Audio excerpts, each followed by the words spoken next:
extremities of our time zones who, though they're not necessarily here live all the time, they'll be picking up the audios and are part of the process. It's actually the largest partnership gathering. I think there's 25 analysts worldwide that are registered for this course. So it's something that is very encouraging in the what I think of as a win-win situation for everyone in doing these certificate courses virtually. We're going to go through a very interesting process over the next 4 days, but I do want to begin at the very beginning, and I want to make sure about a number of things. As an analyst, I was a professional analyst. I still work as a professional analyst. In a sense, I've been doing it longer than anybody else, so it's quite a load of experience. And I did hundreds of live partnership readings for partners. That's what I call a partnership reading. The vast majority of partnership analysis requests that you get are not from partners. It's very rare. One of the rarest things for me in my experience in working in human design was to have a couple interested in design at the same time. Have a couple that wanted to investigate, were interested in their designs, wanted to know more about the nature of their relationship, or couples who ended up looking for information about themselves because they were having dilemmas in their relationship. And it was always for me a very exciting experience. I had a technique where I would sit them down on either side of me, and the three of us would face their charts. I would have the chart of each partner in front of them and the composite in front of me, and it would be quite a journey to go through this process in the flesh, in the aura, and to deal with the often sharp edges of what mechanics reveal. The real dilemma, and a dilemma that I dealt with all the years that I've worked as a professional analyst, I never wanted and rarely ever bothered with giving somebody a partnership analysis if they came alone. And this is usually the case. Somebody gets involved in human design. One of the most exciting things in human design is to see the way we connect to each other. I mean, this is really the real principle of our process, is this connection process. And obviously it's fascinating for many people, not everyone, to be able to look at these kinds of connections.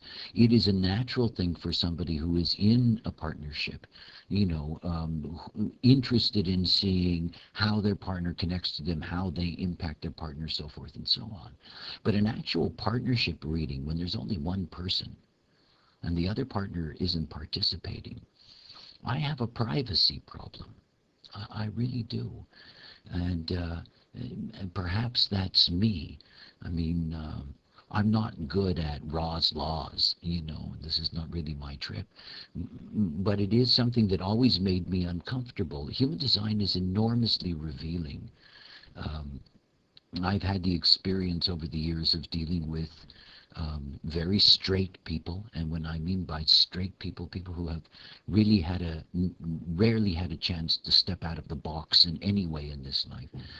And it's enough of a shock for them to even get to the point where they're desperate enough to want to seek knowledge about themselves.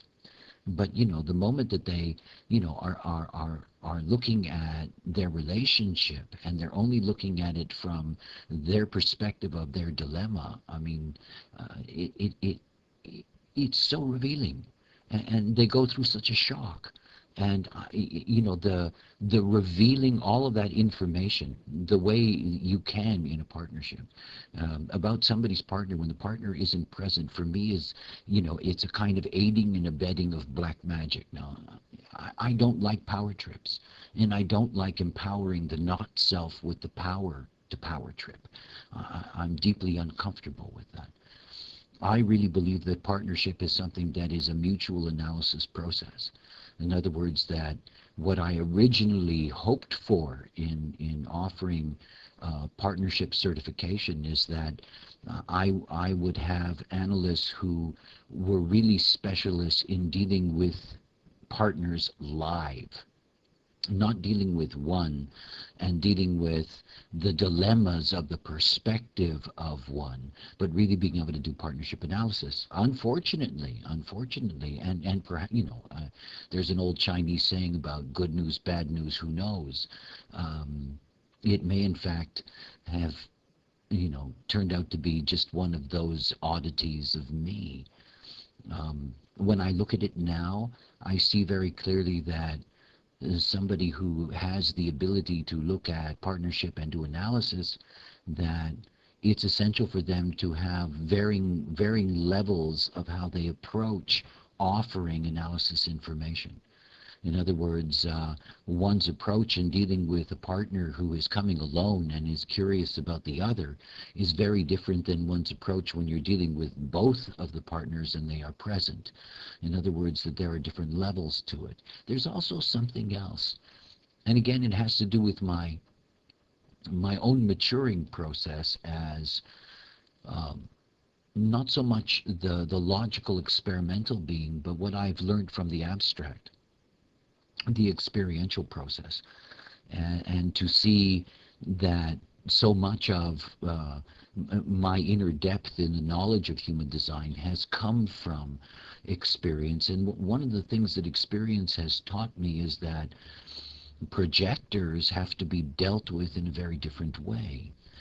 And when it's something I've noticed recently. I've been involved with a number of projectors, and I've been introducing a new kind of reading. It's my experiment with them, and what basically I'm doing is that I touch only on the surface of their design, but I really focus on the people around them. In that sense, it's a kind of partnership analysis, but the partners aren't present. But after all of these years of experience and dealing with the projector consciousness, it's so obvious to me that this is the only way in which they themselves can learn the system, master the system, and be comfortable in their own skin. And so my look at, well, what is partnership analysis? Is it just a,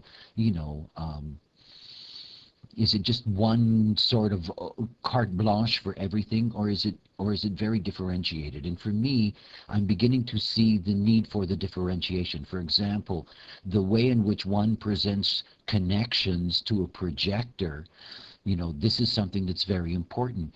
I would never give a generator a partnership reading alone. Now, of course, that may annoy generators, but what to do? I don't mind. I'm a manifester. And the other thing is that manifestors, if they ever show up, manifestors are beings that can be given that kind of a certain level of partnership analysis alone, because it's essential for the adult manifestor to understand their impact. And no easier way to demonstrate a manifestor's impact than to show the way in which their aura, the way in which their configuration impacts those people around them, the people that they are connected to. So what I've learned over the years, and what I hope to give you in this certification process, is is the benefits of this experience, and to begin to open up the way in which we look at doing partnership analysis and seeing that there are various levels of it, and beginning to recognize the importance of the replacement of the individual analysis for the connection analysis for the projector. I think this is going to be one of the real revolutions in being able to awaken projectors, and I think that this is something that is essential. In other words, introducing projectors to human design through connection. And nobody's going to be better equipped for that than those of you that go through this process in understanding how to look at charts and how to deal with, the impact of mutual conditioning. And I think that as we move forward, it's certainly something that I will recommend to national organizations, because it's national organizations that have a responsibility of training analysts, to recommend to national organizations that the way in which analysts are trained, to be able to do a projector analysis the first time, that this is something really that has to go through a transformation in which the connection concept is something that really has to dominate. Again, we really have to see that when it comes to any level of analysis, that we really have to pay attention to type, and we have to pay attention to the nuances that type brings, but also to be clear that, doing an analysis for someone is a way of, the knowledge is nice. It's always nice. It's always interesting to give people a glimpse, an insight. But for me, all analysis is a motivational tool to introduce human beings to the need to operate correctly. And for me, every reading, and it doesn't matter what level the reading is, and it doesn't matter how long the student is involved in whatever, my emphasis always remains the same. It's the dilemma of characteristics. And the first thing for you to understand about any kind of partnership analysis is that you're dealing with the not-self. I mean, you're dealing with a not-self that has a problem with somebody else who's not self, who's coming for some kind of hope, solution, whatever the case may be. And we have to see right from the beginning that, the first thing in dealing with a partnership is that, you do not know how anyone is going to be able to deal with their relationship, because the fact is that what you're offering them is a possibility to act correctly as themselves. I mean, it's where it all begins. I mean, over and over again, whenever I deal with human beings and their relationship problems, it's always the same. They rarely got in correctly. It doesn't mean that they never get in correctly, by the way. These things happen all the time. There is these potentials that are out there that a generator is asked, and they go, but the vast majority of relationships do not begin correctly. And if they don't begin correctly, then you're certainly not going to be the person who you could be with the person who you could be with. It's your homogenized, conditioned not self being with another homogenized, conditioned not self. And then you have to see that if everybody was awake and if everybody knew their design, partnership analysis would be a delight. I mean, it would be a delight because it's very straightforward. I mean, it's right to the point and it's very straightforward. It's not like that. You're dealing with the not-self.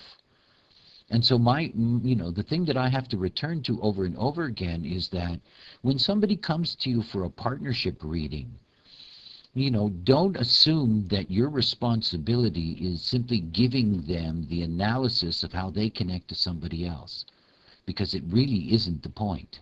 I mean, it isn't the point. The bedrock of anything that you're going to do in a partnership analysis is talk about the being themselves and how they need to operate correctly. Most relationships, despite the fact that they do not start correctly, most relationships have a potential, the moment that you add understanding, real understanding, and that you add a mechanical way to grasp the way in which beings interact. But only through the experimentation of a couple willing to act correctly as themselves can there be any advantage to that partnership analysis. I mean, what's the advantage to one person who knows, that they have to be asked and they have a partner that doesn't ask, and then they tell their partner that their partner has to ask them and the partner doesn't want to ask them. I mean, then what do you do? Why should I? Because you're interested in that stuff? I mean, you have to deal with the fact that you're dealing with the not-self. I mean, it's the first thing for any professional to understand. Just because somebody has got a gleam in their eye that they want to know something doesn't mean that that gleam, is anything other than their fractal line dragging them along to you. But the real work is not saying, you've got this and you've got that. You know, the real work is, look, the only thing that's going to work for you is if you as a being are operating correctly as yourself. I mean, everything begins there. Everything begins there. And the only realignment in a relationship, which is why I've always had this, feeling about how important it is for a couple to be present. To realign a relationship is a mutual agreement to experiment. Out of that mutual agreement to experiment, it is remarkable what can happen. It really is. I mean, couples who have been together for many, many years suddenly discover that not only have they not really known each other, but they're interested in who each other is becoming. I mean, there are all these geometries out there, but awareness is the thing that makes the difference. So I want you to see very clearly that when you're doing the job mechanically of illustrating how the mechanics of a relationship work, that you have to understand what your real role is in that. Your real role is to reinforce the experiment in that being to honor their authority. If you're going to say, look, John is defining your emotional system and you have that open, Joan's got to realize that, her reaction to that has always been to try to avoid confrontation and truth. And just saying that John makes her emotional isn't going to surprise Joan. It isn't. The only thing that can really lead to a surprise is for Joan to understand what that has done to her relationship. And how important it is for her to begin to operate differently, to deal with the other, to not avoid the confrontation, to find the truth, and not to do that as a conscious task, but to do that as somebody who is operating correctly as themselves. See, one of the dilemmas with the not-self is when you say you've got to compromise with your partner and, you always have to do this thing because your partner's got the whole thing. You give that to the not-self and the not-self will feed on that. Not only is it going to feed on that, but ultimately it's going to fulfill the destiny of what compromise always brings. Compromise always brings a tension that can destroy a relationship, always. And by telling the not-self that they're in a position where they are helpless and there's nothing that they can do about it, either love it or leave it, the not-self, when it's unhappy, will just leave it, not deal with it, not understand it, not operate correctly as themselves. The information that you can bring to somebody, I love these rhymes. I don't know where the hell these came out of me. It was in Austria in the early 90s, and I was trying to illustrate, in a kind of childlike way, the way in which human beings come together. And when you say to the not-self, you're a 6 and 3, better to be free, well, boof, if they don't have a deeper understanding of themselves, that can be a very heavy trip for them, because it's about them. I mean, look, most relationships are based on the fact that the moment that somebody is interested in you, there's a part of you that's relieved. That's all. Relieved. There's a part of you that, is so happy that somebody values you. So happy that somebody thinks that you are something special. It's why one of the most common questions in all relationships is, why me? Why do you love me? Why do you care about me? Questions that honestly nobody can ever answer. It's so simple underneath. There is this deep, deep, deep insecurity in human beings. I mean, it's a deep insecurity. The not-self is a frightened thing, always trying to work out through a strategy, always trying to be in control of its life, always, always, always. I mean, the not-self is so deep, so dense. And you have to see that, because you know it as a theoretical construct and you've experienced the not-self in yourself, And because you work with this professionally, there is an assumption, that the other can grasp it too. And it's not so easy. And you see, until you begin with yourself, the relationships that you have with others, these are always relationships that are always a dilemma. Always. I mean, each day that I do the daily transits, each day I have this very strange feeling, this recognition that as I speak the description of the imprint, it's being lived out in the world blindly. It's almost frightening to think about how homogenized and controlled humanity is. I mean, it's spooky.